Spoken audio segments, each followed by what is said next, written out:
أعوذ بالله من الشيطان الرجيم. بسم الله الرحمن الرحيم. الحمد لله الذي أنزل على عبده الكتاب ولم يجعل له عوجا قيما لينذر بأسا شديدا من لدنه ويبشر المؤمنين الذين يعملون الصالحات أن لهم أجرا حسنا ماكثين فيه أبدا وينذر الذين قالوا اتخذ الله ولدا ما لهم به من علم ولا لآبائهم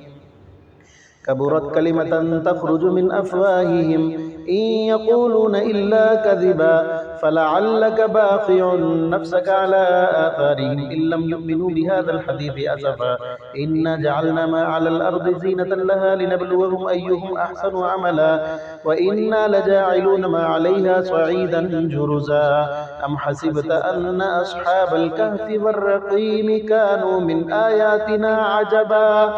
إذ أوى الفتية إلى الكهف فقالوا ربنا آتنا من لدنك رحمة وهيئ لنا من أمرنا رشدا فضربنا على آذانهم في الكهف سنين عددا ثم بعثناهم لنعلم أي الحزبين أحصى لما لبثوا أمدا نحن نقص عليك نبأهم بالحق إنهم فتية آمنوا بربهم وزدناهم هدى وربطنا على قلوبهم إذ قاموا فقالوا ربنا رب السماوات والأرض لن ندعو من دونه إلها لقد قلنا إذا شططا هؤلاء قوم اتخذوا من دونه آلهة لولا يأتون عليهم بسلطان بين فمن أظلم ممن افترى على الله كذبا وإذ اعتزلتموهم وما يعبدون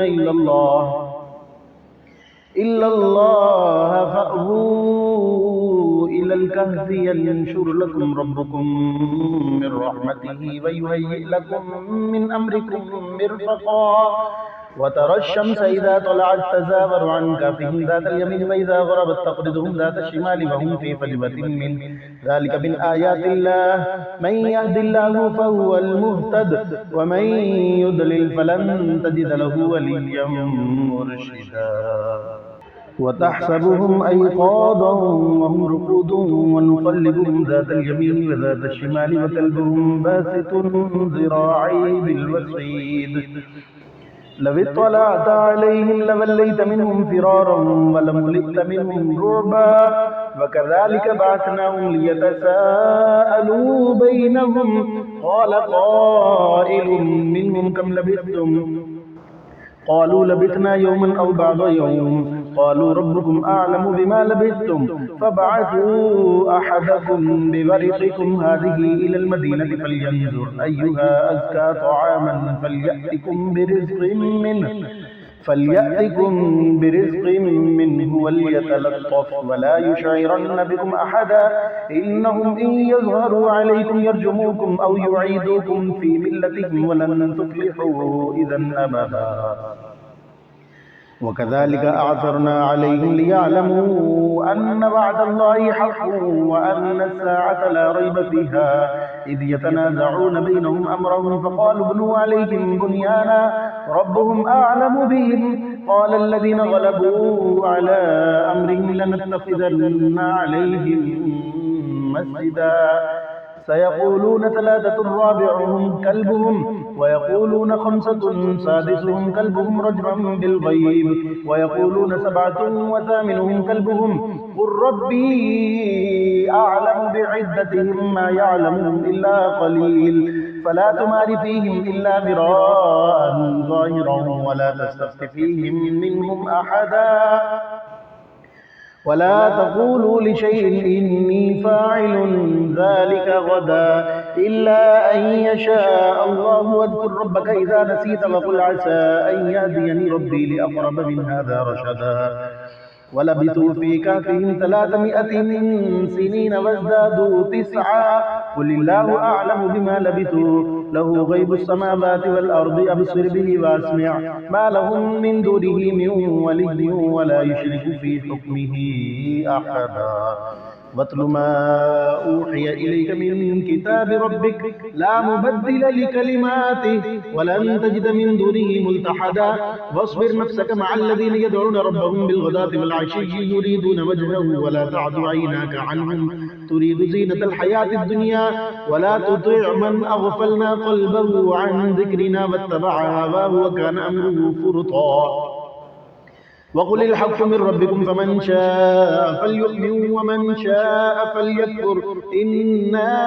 أعتدنا للظالمين نارا أحاط بهم سرادقها وإن يستغيثوا يغاثوا بماء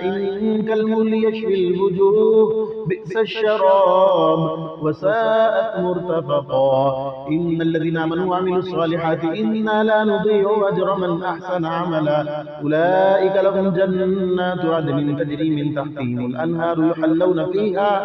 يحلون فيها من أساور من ذهب ويلبسون ثيابا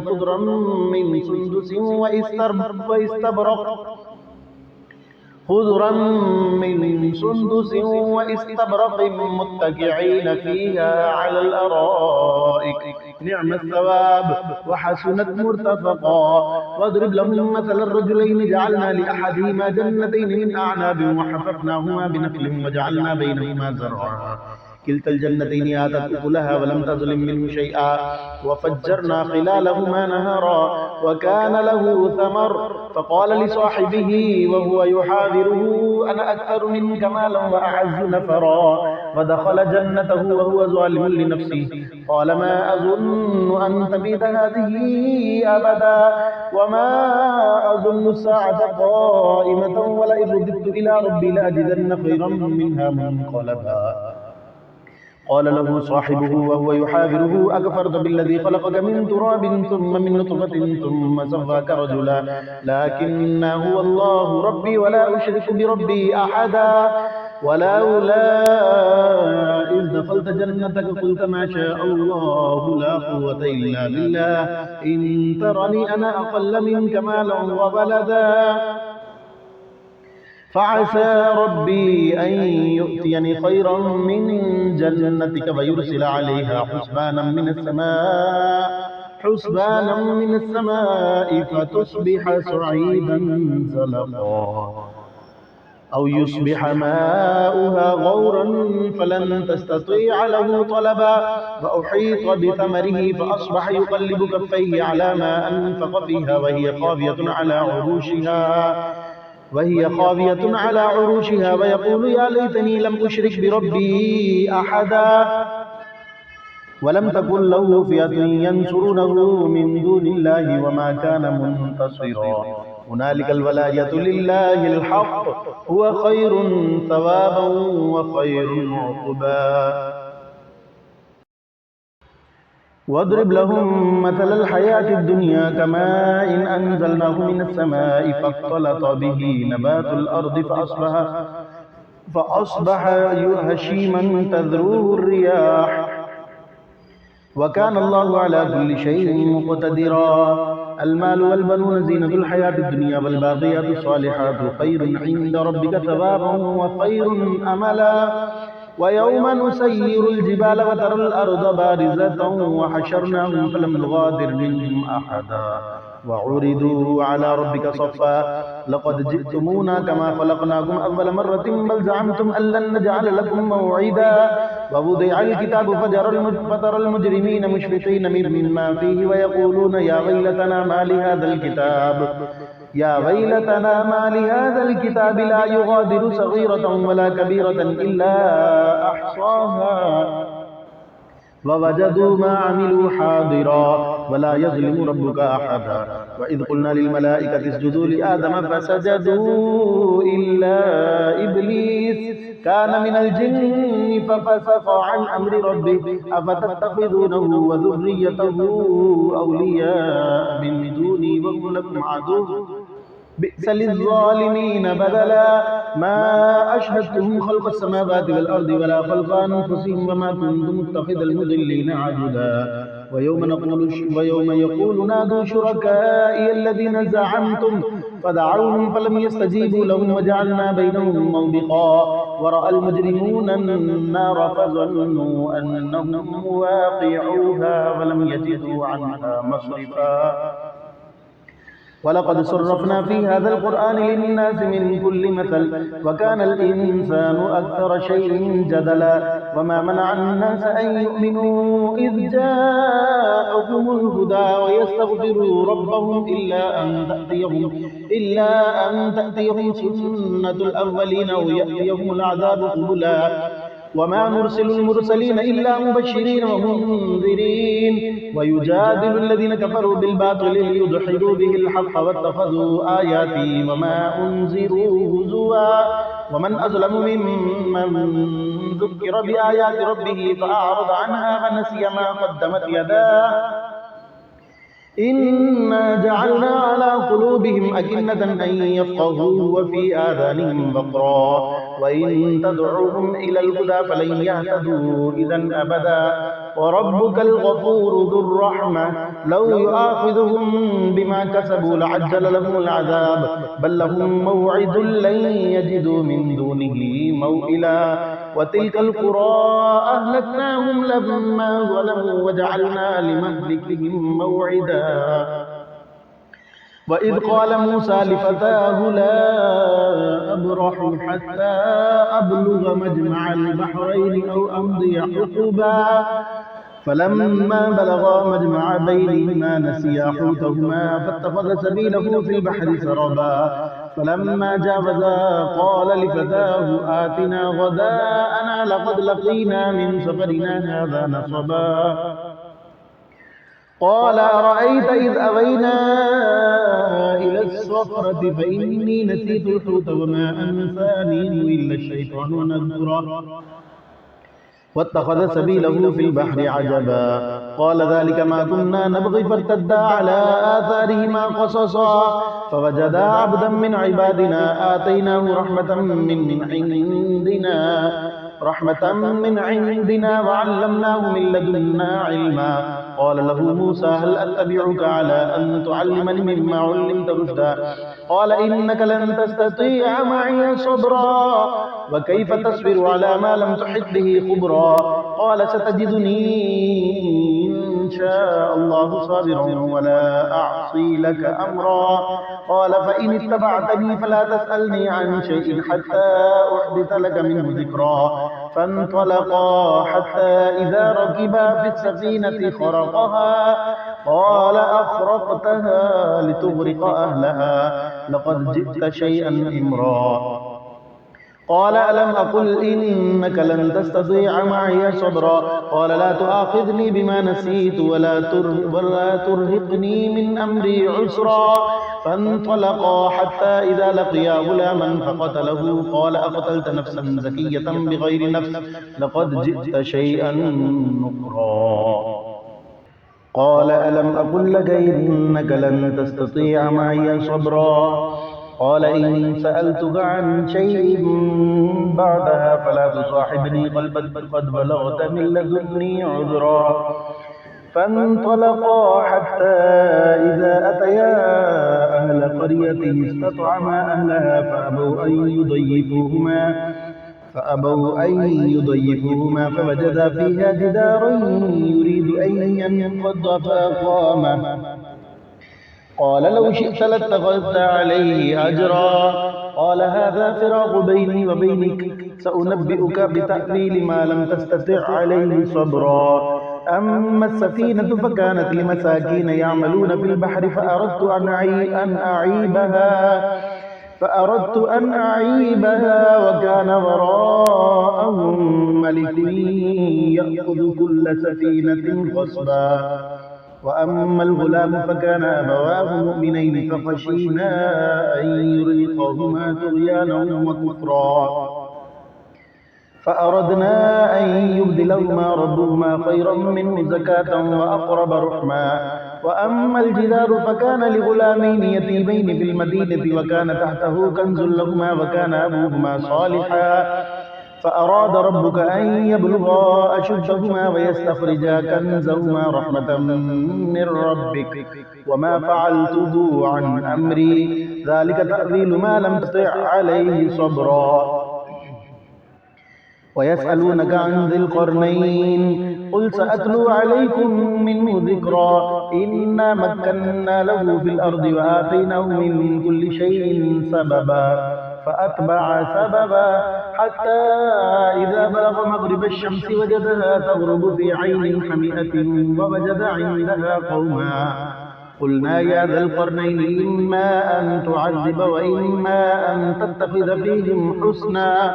قال أما من ظلم فسوف نعذبه ثم يرد إلى ربه فيعذبه عذابا نكرا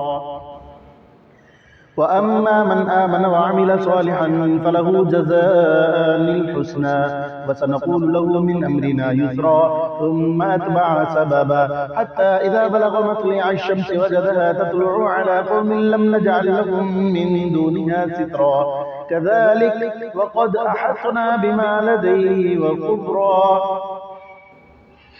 كذلك وقد أحطنا بما لديه وخبرا ثم أتبع سببا حتى إذا بلغ بين السدين وجد من دونهما قوما لا يكادون يفقهون قولا قالوا يا ذا القرنين إن يأجوج ومأجوج مفسدون في الأرض فهل نجعل لك فرجا على أن تجعل بيننا وبينهم سدا قال ما مكنني فيه ربي خير فأعينوني بقوة أجعل بينكم وبينهم ردما آتوني زبر الحديد حتى إذا ساوى بين الصدفين قال انفخوا حتى إذا جعله نارا قال آتوني أفرغ عليه قطرا فما استطاعوا أن يظهروه وما استطاعوا له نقبا قال هذا رحمة من ربي فإذا جاء وعد ربي جعله دكا وكان وعد ربي حقا فتركنا بعضهم يومئذ يموج في بعضهم ونفخ في السور فجمعناهم جمعا وعرضنا جهنم يومئذ للكافرين عرضا الذين كانت أعينهم في غطاء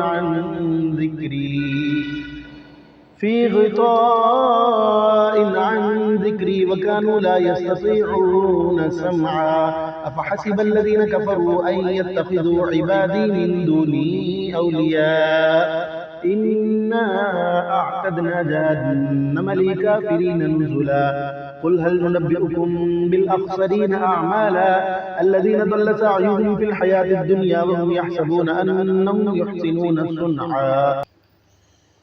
أولئك الذين كفروا بآيات ربهم ولقائه فحبطت أعمالهم فلا نقيم لهم يوم القيامة وزنا ذلك جزاؤهم جهنم بما كفروا واتخذوا آياتي ورسلي هزوا إن الذين آمنوا وعملوا الصالحات كانت لهم جنات الفردوس نزلا خالدين فيها لا يبغون عنها حولا قل لو كان البحر مدادا لكلمات ربي لنفد البحر قبل أن تنفد كلمات ربي ولو جئنا بمثله مددا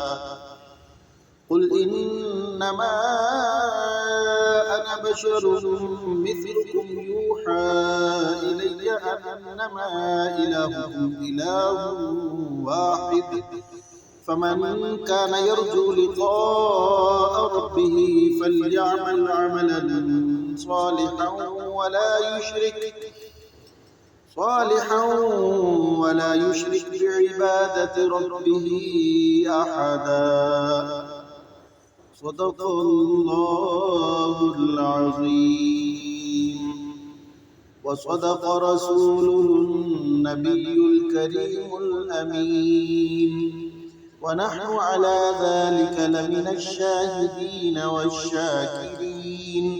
والحمد لله رب العالمين صلوا على الحبيب صلى الله تعالى عليه وآله وأصحابه وسلم.